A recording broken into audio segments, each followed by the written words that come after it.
Hello friends, welcome to my YouTube channel BLY study. Friends, जिन्होंने अभी तक channel को सब्सक्राइब नहीं किया तो प्लीज सब्सक्राइब कर लीजिए। और अगर आप चाहें तो टेलीग्राम पर सर्च करेंगे BLY स्टडी, आप वहां कनेक्ट हो सकते हैं।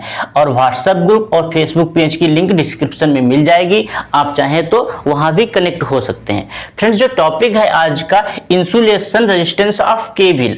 तो इसमें देखिए, इसका जो फार्मूला निकल के आता है R = 2.303 upon 2πL log 10 d2/d1। Formula आपको याद करना है। उसके बाद में तीन जो पॉइंट लिखे हुए हैं, केबल का इंसुलेशन रेजिस्टेंस निम्न बातों पर निर्भर करता है। कौन कौन सी बातें हैं?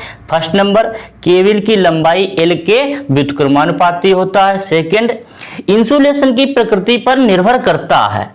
और थर्ड पॉइंट है कि विद्युत रोधन की मोटाई पर निर्भर करता है। आपको इसमें ज्यादा कुछ याद नहीं करना है, बस 3 पॉइंट याद कर लीजिए। उसके बाद में हम बढ़ते हैं कॉम्बिनेशन ऑफ रेजिस्टेंस की, रेजिस्टेंस को जोड़ना पैरेलल क्रम में और सीरीज क्रम में कैसे जोड़ते हैं, कैसे इसका क्या फार्मूला बनता है।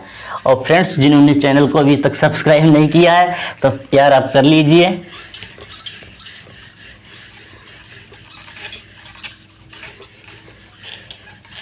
देखो, फर्स्ट है कि श्रेणी क्रम में प्रतिरोधों को जोड़ना। श्रेणी क्रम।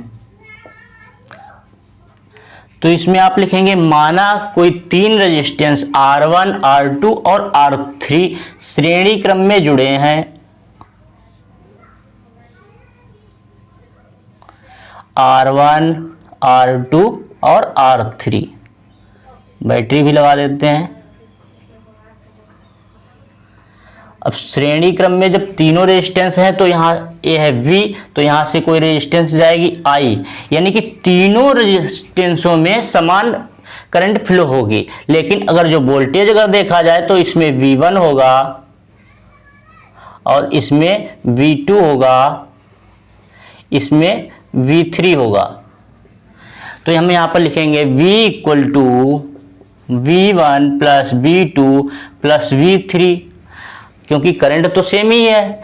तो यहाँ पर I = क्या होता है? V = होता है IR, और V1 की जगह फार्मूला वही बनेगा, IR1 + IR2 + IR3।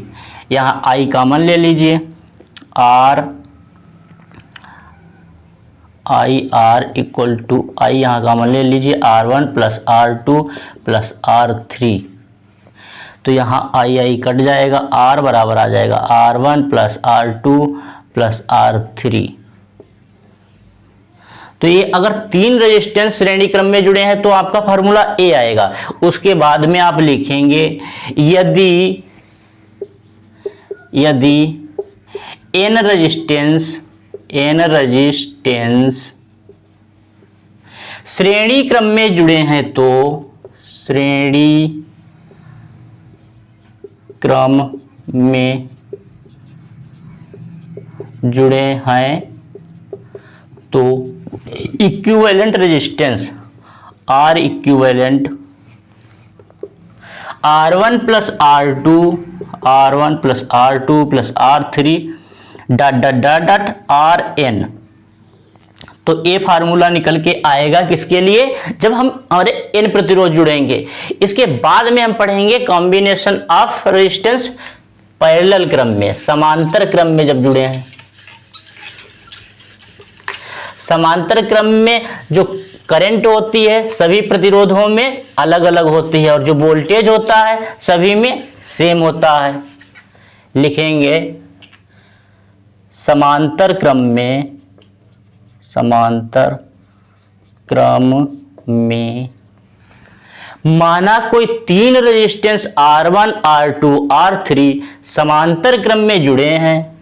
अब समांतर क्रम में ऐसे बना सकते हैं,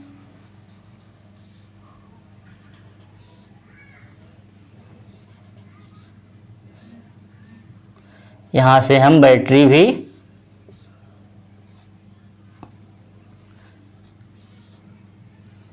लगा देते हैं। तो ये B है, यहाँ से करंट जाएगी I, तो इसमें जो करंट होगी I1, I2, I3, ये जो है R1, R2, R3। अब इसमें करंट सभी में अलग अलग होगी, लेकिन वोल्टेज अगर इसमें देखा जाए तो V होगा, इसमें भी V, तीनों में VV होगा। तो यहाँ लिखेंगे I equal to I1 plus I2 plus I3।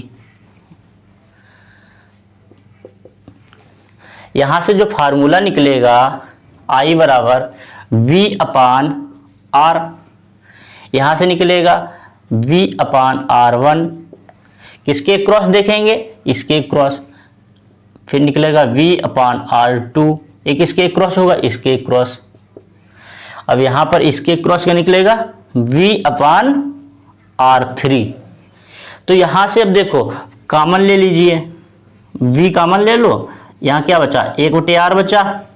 उसके बाद में क्या करेंगे, इसमें भी V कॉमन ले लीजिए, 1/R1 plus 1/R2 plus 1/R3।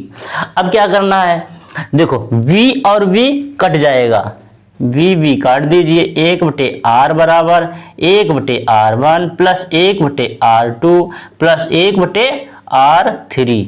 तो यहाँ से ये फार्मूला निकल के आ जाएगा। इसके बाद में लिखिए, अगर कोई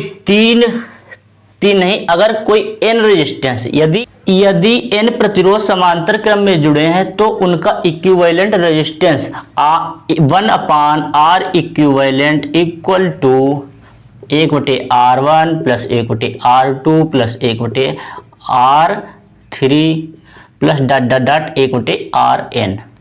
तो ये हो जाएगा फार्मूला किसके लिए, जब n प्रतिरोध समांतर क्रम में जुड़े हों। अब एक क्वेश्चन देखो, क्वेश्चन है कि 3 प्रतिरोध श्रेणी क्रम में जुड़े हैं, 3, 6 और 12 ओम, 3 ओम, 6 ओम और 12 ओम। तो इनका इक्विवेलेंट रेजिस्टेंस क्या होगा, तो R इक्विवेलेंट बराबर R1 plus R2 plus R3। यहाँ क्या करना है, इनको सिंपल ही जोड़ दो, 3 प्लस 6 प्लस 12, तो 6, 3, 9 और 12, 21। इसके बाद में दूसरा क्वेश्चन है कि 3 और 6 और 12 तीनों के तीनों ही जुड़े हैं समांतर क्रम में,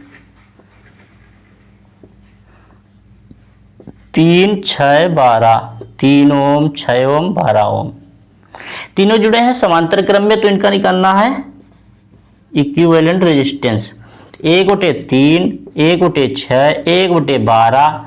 अब इनका क्या करना है, एलसीएम लेना है, आगे लगा लेते हैं। एलसीएम लेंगे, 3, 6, 12, इनका 12 आएगा, इसमें 4 से गुणा कर देंगे मल्टीप्लाई, और इसमें 2 से कर देंगे, और इसमें किसी से नहीं। तो 4, 2, 6, 7, 7/12 आ जाएगा।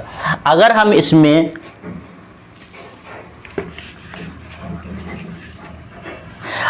इसमें बैटरी लगा देते हैं, मान लो 18 वोल्ट की बैटरी लगा दिए, अब पूछ लेता है करंट, अब हमको निकालना है I। तो I बराबर होता है V अपान R। तो V कितना है 18, R कितना निकला 7/12। तो ये जो निकला है इक्विवेलेंट कितना होगा,